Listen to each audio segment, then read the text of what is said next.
It was supposed to be just another business trip. But for Elijah Carter, the self-made billionaire CEO of Carter Global Industries, it became the flight that would change everything. Elijah, a tall, well-dressed black man with a calm but commanding presence, arrived at JFK Airport with his assistant to catch a first-class flight to London for a high-profile investment meeting that could shape the future of his company. The ticket had been booked weeks in advance, the seat confirmed, and the airline had even sent a personal welcome email.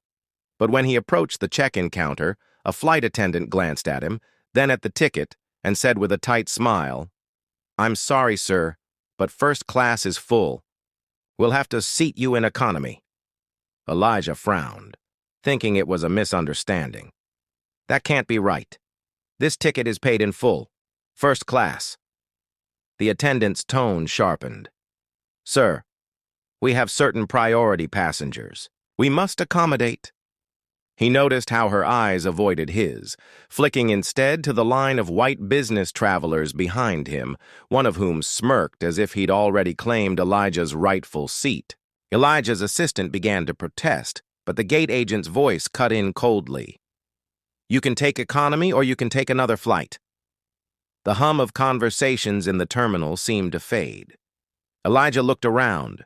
People were watching. He'd been through subtle discrimination before, but this was brazen.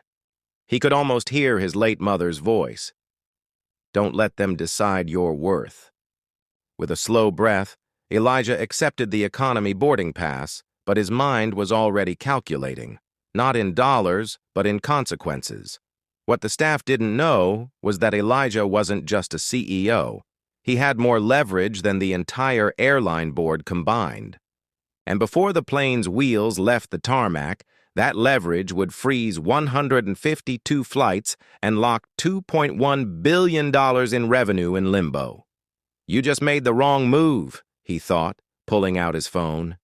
"And before you hear what happened next, hit that subscribe button. Because stories like this are real, raw, and far too common, and you deserve to hear the ending they never want you to know."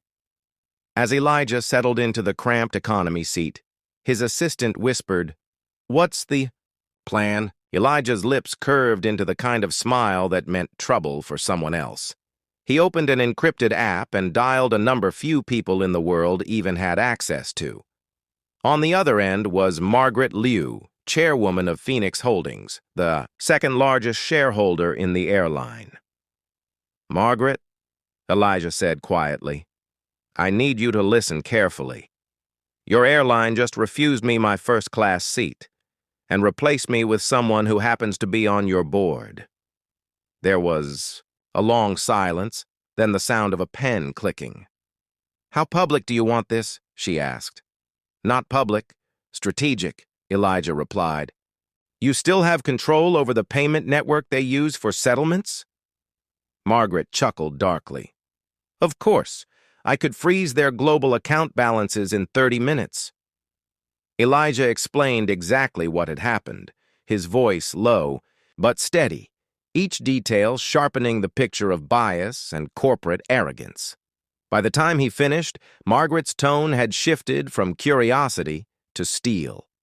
"Consider it done, but this will hit every airport in their network. Are you prepared for the fallout?"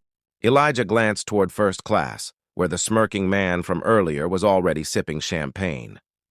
"Fallout," Elijah said, "is how you make people learn."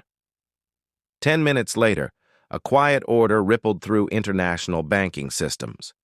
All transactions from the airline's operational accounts were flagged for compliance review. Boarding gates in New York, Chicago, Los Angeles, London, and Dubai began to stall. Flight crews stood in huddles, unsure why flights couldn't finalize takeoff clearance. Elijah leaned back in his economy seat, sipping water from a paper cup, as the captain's voice announced a sudden technical delay. The irony was sweet. What Margaret had initiated was more than a delay, it was an economic chokehold. By the time Elijah's plane had been in the air for 2 hours, the airline's internal chat systems were swarming with urgent red alerts. Settlement network frozen. Fuel suppliers halting service. Catering contracts suspended. In total, 152. Flights around the world were grounded on the spot, unable to process fueling or gate fees. Passengers grew restless in terminals from Miami to Manchester, demanding answers the airline staff didn't have. Social media lit up with "Our airline shut down," trending by the minute. Anonymous leaks from inside the company revealed that a key shareholder had pulled support, locking $2.1 billion in accessible funds until an undisclosed dispute was resolved.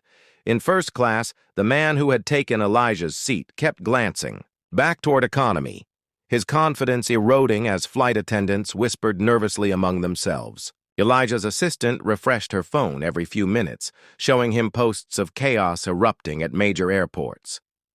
"They'll come crawling before we land," she murmured. Elijah didn't respond. He knew the real impact wouldn't just be the operational mess. It would be the investor panic when markets opened the next morning. And yet, he wasn't doing this for revenge alone. He wanted to force a conversation at the highest level about how corporations treated not just customers, but human dignity itself. And if it took billions to make them listen, so be it. When the plane touched down at Heathrow, Elijah remained seated as other passengers scrambled for the overhead bins. A senior airline executive, pale and sweating, appeared at his seat with a forced smile. "Mr. Carter, we'd like to apologize for the misunderstanding. If you'd be willing to—" Elijah cut him off with a raised hand. "This wasn't a misunderstanding. It was a choice. And now you understand mine." The executive's phone buzzed. Another crisis update. Share prices had fallen 11% in pre-market trading. Cargo shipments were delayed. Partner airlines were threatening lawsuits. Elijah stood, adjusting his suit jacket, and looked the man directly in the eye. "You don't get to treat people as less and expect business as usual. Fix your culture, or next time, the freeze stays permanent." As he walked down the jet bridge, camera flashes popped. Word had already spread that he was the man behind the shutdown. Interviews would follow. Stockholder meetings would burn with questions. And somewhere in the noise, a lesson would plant itself in boardrooms across the industry.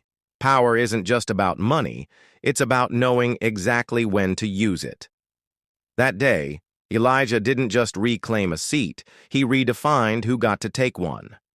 And for the millions watching the story unfold, online, the message was clear.